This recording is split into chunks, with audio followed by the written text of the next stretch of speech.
Selamat bertemu lagi Bapak Ibu, Saudara sekalian. Hari ini kita lanjutkan materi ke bab 4, modul bab 4, yaitu visi, misi, dan perencanaan strategik. Nah, tujuan pembelajaran hari ini, pertama, kita menjelaskan visi dalam manajemen strategik. Jadi, diharapkan setelah selesai mata kuliah ini, khususnya pada bagian bab 4 ini, Bapak, Ibu, Saudara sekalian mampu menjelaskan visi, mampu menjelaskan misi, mengembangkan pernyataan visi dan misi yang baik, kemudian menjelaskan manfaat pernyataan visi dan misi yang jelas, kemudian menjelaskan ciri-ciri pernyataan misi yang baik, mengidentifikasi komponen pernyataan misi, dan yang terakhir, mengevaluasi pernyataan misi dari berbagai organisasi. Nah, kita lanjutkan.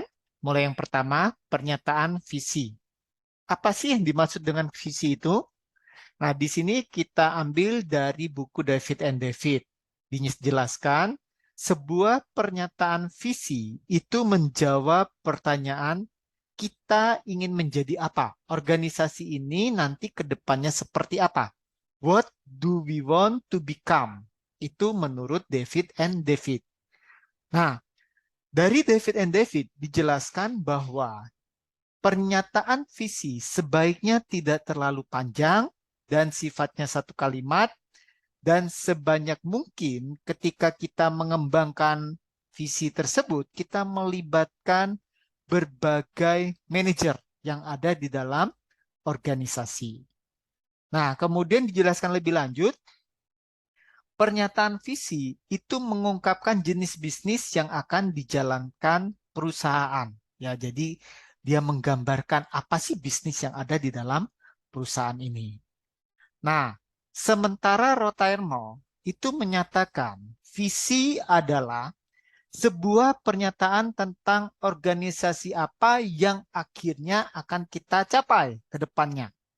What do we want to accomplish ultimately? Ya, tuh menurut Rothermo. Visi tersebut berisi tentang aspirasi perusahaan ke depannya seperti apa. Nah, dengan adanya visi tersebut diharapkan nanti karyawan itu merasa, wah, saya berada dalam organisasi yang benar, kemudian organisasi ini memberikan merasa pride, dan saya tahu kemana arah organisasi ini. Sehingga nanti kalau visi itu begitu menginspirasi, maka karyawannya akan bangga mengatakan, ini perusahaan kami, visi kami seperti ini. Ya, sehingga di sini dijelaskan, visi mampu menginspirasi karyawan menemukan makna dalam pekerjaan mereka. Ya. Nah, kemudian berikutnya, mendasarkan tindakan pada visinya, perusahaan akan membangun sumber daya dan kemampuan yang diperlukan melalui pembelajaran organisasi yang sustainable. Termasuk kita belajar dari kegagalan organisasi di masa lalu, baik perusahaan kita maupun mungkin dari perusahaan-perusahaan lain. Jadi kita belajar tidak hanya dari organisasi kita, namun dari organisasi lain, sehingga nanti kita mampu mengembangkan visi yang baik, sehingga akan menjadi suatu strategic intent. Ya, strategi intent di chapter sebelumnya, di bab sebelumnya kita sudah membahas apa itu strategic intent, yaitu strategi yang sengaja kita kembangkan dalam rangka untuk mencapai visi tersebut. Nah, ini ada beberapa contoh. Yang pertama dari perusahaan Pepsi. Nah, Pepsi menyatakan apa visinya? To be the global leader in beverage and convenient foods by winning with PepsiCo Positive. Nah, dia memberikan catatan tuh. Apa sih PepsiCo Positive tersebut? Nah, pertama kita lihat dulu visinya apa. Visinya menjadi pemain global di bidang minuman dan makanan-makanan ringan terutama ya, dengan nilai-nilai PepsiCo Positive. Nah, PepsiCo Positive itu apa? Pepsi Positive is our strategic end-to-end transformation that puts sustainability and human capital at the center of how we will create value and growth by operating within planetary boundaries and inspiring positive change for planet and people. Wah, luar biasa sekali ini. Ya, nilai-nilai positif dari Pepsi. Ya, dikatakan apa? Di sini Pepsi itu mentransformasikan bisnis yang sustainable, berkelanjutan. Dan mereka sangat fokus pada investasi sumber daya manusia, human capital, dalam rangka menciptakan nilai dan pertumbuhan perusahaan. Dan diharapkan produk-produk yang dihasilkan oleh Pepsi ini bisa mampu menyelamatkan dunia dan orang-orang yang ada di dunia. Jadi cukup bagus. Sehingga saudara lihat dari visi ini, saudara melihat nanti Pepsi banyak mengembangkan produk-produk yang sangat memperhatikan manusia dan lingkungan. Sebagai contoh kita ketahui, yang namanya cola itu sebenarnya Pepsi kan bersaing dengan Coca-Cola. Yang namanya cola itu memiliki efek samping, yaitu membuat badan gemuk karena tingkat kalorinya yang sangat tinggi. Nah, terus apa yang dilakukan Pepsi? Dia lebih dulu dibanding Coca-Cola menyadari hal tersebut. Ketika Coca-Cola masih struggling, apakah dia meneruskan yang namanya Coca-Cola Classic dan macam-macam, Pepsi sudah satu langkah di depannya. Dia membuat apa? Dia membuat produk-produk yang ramah terhadap lingkungan. Tropicana Slim, kemudian dia juga membuat produk-produk gula-gula yang rendah kalori tersebut dan sebagainya. Kemudian ada minuman Gatorade untuk minuman kesehatan bagi para manusia-manusia yang beraktivitas tinggi. Contohnya olahragawan, ya seperti itu. Nah, sementara di bawahnya ada visi BCA. Nah, visi BCA apa? Menjadi bank pilihan utama andalan masyarakat dan juga berperan sebagai pilar penting perekonomian Indonesia. Dan saudara tahu hari ini visi BCA itu mungkin sudah ada benarnya realisasi. Kita lihat BCA masuk dalam the big four bank dengan total aset terbesar di Republik ini. Sehingga apabila terjadi masalah terhadap BCA, ada istilah ekonomi yang kita sebut too big to fail. Kalau sampai ada apa-apa dengan perusahaan-perusahaan yang sangat besar dan efeknya akan membuat perekonomian terdampak dengan besar, maka biasanya pemerintah akan turun tangan. Itu yang disebut too big to fail. Terlalu besar untuk gagal. Sehingga terhadap bank-bank yang the big four, the big five itu biasanya pengawasan bank relatif kuat dan apabila terjadi masalah sedikit-sedikit, mereka akan mendapat bantuan dari pemerintah. Kemudian berikutnya adalah visi Pakuwon Jati. Tumbuh bersama pemegang saham, karyawan, penyewa, dan pembeli. Jadi dia berharap visinya apa? Ke depan mereka akan tumbuh. Siapa yang tumbuh? Pemegang sahamnya sejahtera, karyawannya sejahtera, penyewanya juga senang karena banyak orang yang datang ke mal-malnya Pakuwon. Pembeli juga senang karena saudara lihat di sini ada TP, Tunjungan Plaza yang terintegrasi mulai TP1, TP2, TP3 sampai TP7. Bahkan ada guyonan. 7 tempat yang wajib dikunjungi di Surabaya. Yang pertama TP1, yang kedua TP2, TP3, TP4, TP5, TP6, dan sebentar lagi ada TP7. Ya. Oke, berikutnya kita masuk pada pernyataan misi. Misi mencerminkan sebuah pernyataan tentang alasan keberadaan organisasi. Nah, itu yang dikemukakan oleh David and David. Kenapa sih organisasi ini ada? Apa maksud tujuan dia didirikan? Itu misi. Tadi kalau visi ke depan seperti apa? Kalau misi kita bicara alasan keberadaan organisasi. Nah, sementara Peter Drucker, Bapak manajemen modern, itu menyatakan apa? Misi itu menjawab pertanyaan Apa sih bisnis kita ini hari ini? What is our business?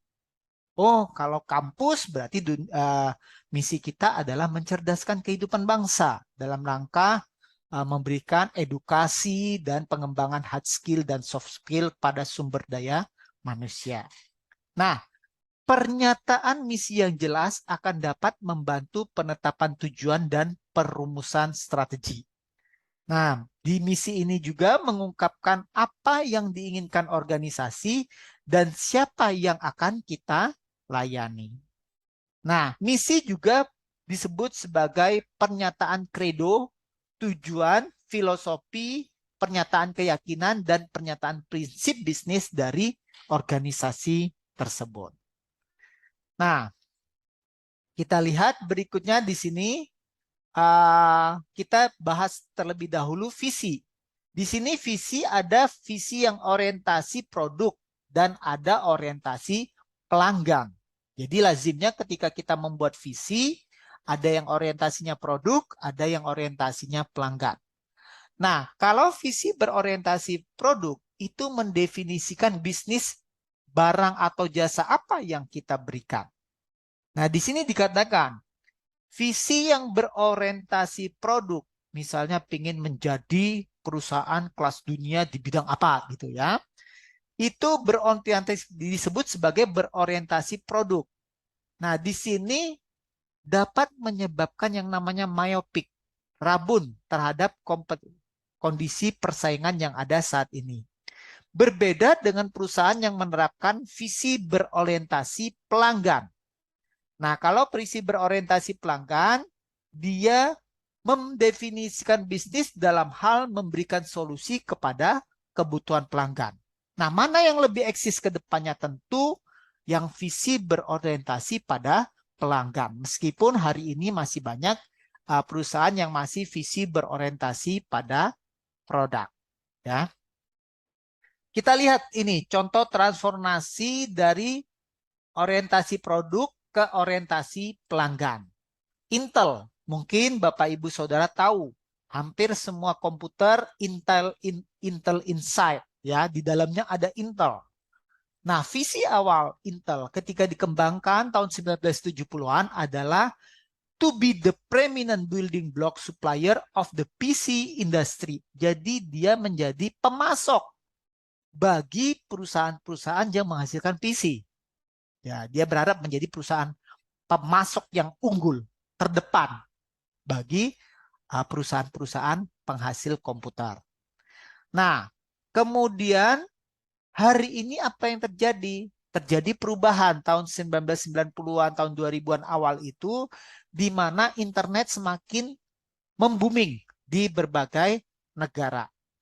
Nah, sehingga visinya berubah dari visinya fokus pada pemasok menjadi pada unggul ke bidang ekonomi internet. Dia ubah menjadi to be the preeminent building block supplier to the internet economy. Jadi dia mendukung internet ekonomi yang akan datang. Nah, namun 10 tahun kemudian di sekitar 2010-an ya, visinya juga berubah. Jadi beralih pada orientasi pelanggan. Dikatakan apa? To delight our customer, employees, and shareholder by relentlessly delivering the platform and technology advancement that become essential to the way we work and live. Jadi dia menyatakan apa? Untuk menyenangkan pelanggan, karyawan, dan pemegang saham dengan menciptakan platform dan kemajuan teknologi yang akan membantu cara kita bekerja dan hidup kita. Dan hari ini kita lihat yang namanya teknologi, komputer ataupun handphone begitu berkembang luar biasa sehingga semua ada dalam genggaman kita. Apa yang terjadi pada smartphone, kemudian iPad dan macam-macam itu betul-betul membantu dan mengubah hidup kita. Kalau dulu kita butuh jam tangan, sekarang di handphone, di komputer sudah ada jam. Kalau dulu kita butuh membeli peta, buku peta, kalau mau pergi ke suatu daerah, sekarang semua sudah ada di dalam Google Maps dan sebagainya. Jadi smartphone, laptop itu sudah mengubah cara kita bekerja di dunia, mempermudah kehidupan kita. Nah, berikutnya kembali kita pada misi. Misi itu adalah tujuan atau alasan keberadaan organisasi menurut Whelan. Nah, sementara Rothelman menyatakan apa? Misi adalah deskripsi tentang apa yang organisasi kerjakan terkait dengan barang dan jasa yang dihasilkan dan pasar mana yang akan dia masuki. Nah, di sini dikatakan misi dapat didefinisikan secara narrowly scope atau secara sempit atau juga bisa broadly scope secara luas. Nah, contohnya ini misalnya di pernyataan misi secara luas. Serve the best interest of share owner, customer, and employee. Melayani kepentingan terbaik bagi pemilik saham, pelanggan, dan karyawan. Nah, di sini diberi catatan. Pernyataan misi yang didefinisikan secara luas seperti ini membuat perusahaan tidak membatasi diri pada satu bidang atau lini produk. Pernyataan luas relatif kurang berguna, sementara pernyataan sempit memberikan arahan dan nilai bagi organisasi. Sehingga diharapkan